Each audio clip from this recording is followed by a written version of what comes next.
Dear friends at Extreme Hangout at the Green Zone of the COP29 in Baku, it is my real pleasure to be talking to you all today. I wish I could be there in person, but I am in some way because we are all nature and we're all interdependent beings and we're all together and connected. My name is Natalia Greene, I'm from Ecuador, and I am the director of the Global Alliance for the Rights of Nature. I'm also the secretariat of the International Rights of Nature Tribunal, and it is my pleasure to be talking to you all today. To be talking to you with a note of optimism. I think that we are all not only tired, but we're sad and we're all depressed when we see the news about Valencia being underwater, about the Amazon in fire, about the climate chaos that is bringing us to a very hopeless future if we don't have a light of hope. I think that today the message that I want to bring to you all is to share a little bit about the rights of nature movement.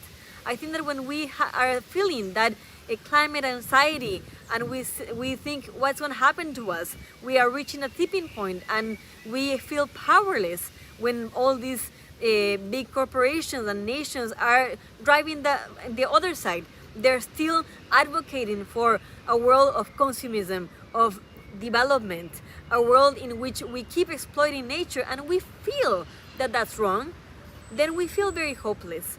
But today, what I want to share with you is that we can't feel hopeless. We need to be together. We need to unite and we need to be optimistic that we have to drive our world to a better future. It is our responsibility for every human being alive in this planet today.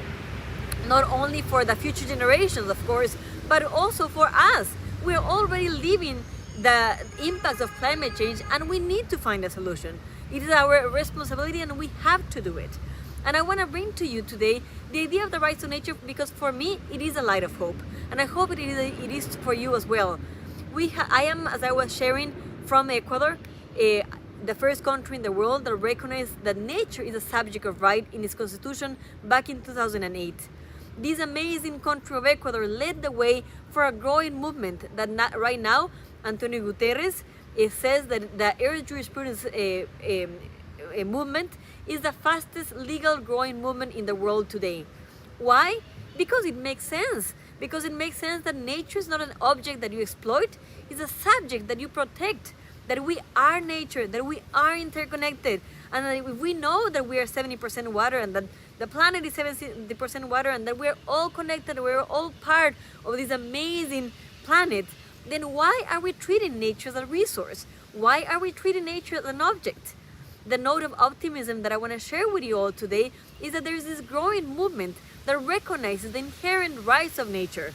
That right now in Ecuador we have more than 70 cases where we have won for the rights of nature, where we have been able to protect the rainforest, the cloud forest, because there are species of frogs that only live in that territory and that where mining is a threat that has been able to be stopped because we have been able to recognize and guarantee the rights of nature.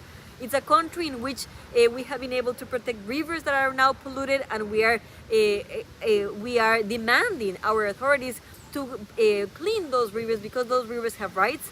And this movement has expanded throughout the whole world. There are right now 39 countries that have somehow a recognition for the rights of nature. 17 of them have legal standards, either a case, a constitution, an ordinance, a legal case with the rights of nature. 22 countries have rights of nature projects, and this is an amazing advance.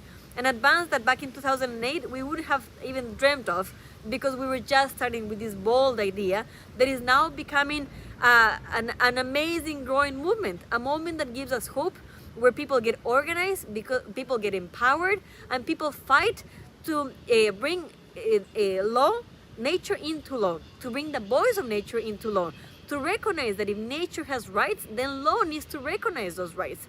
And when those rights are recognized, then things look completely different. Then a project that is going to stop the vital, or change or break the vital cycles of nature needs to be stopped or changed, where a river that is polluted needs to be unpolluted, needs to be cleaned. A movement that gets people empowered and understands that we are nature. A movement that also is translated the indigenous cosmology and the indigenous wisdom of this amazing indigenous worldview that has always been telling us for a long time that nature is alive, that nature is connected, that nature is our mother, and that now we are finally understanding that science is telling us the same message, that the earth is connected, that the trees are connected, the trees communicate, that everything is alive. And because all of these things are coming together, this indigenous wisdom has been telling us for such a long time, the Rights of Nature movement has been able to translate this wisdom into the modern paradigm of a legal system and say, wait, maybe we have done wrong because we have a legal system that do not consider nature the subject of rights. They consider nature as an object. If we change things, if we change how we relate to nature, not only that we put nature inside a protected forest and we don't touch nature. No, if we understand that we are living with nature, that there are people everywhere, and that we need to change how we relate to nature, considering that nature is a subject that needs to be protected, then things start changing, and things start changing dramatically. So my message of hope today is to tell you, join the Rights of Nature movement. Be optimistic, because we are, as a species that has made a big mistake, a mistake of treating nature as an object. But that can change, and that can change, and is changing all over the world with a very growing movement that wants to do things differently.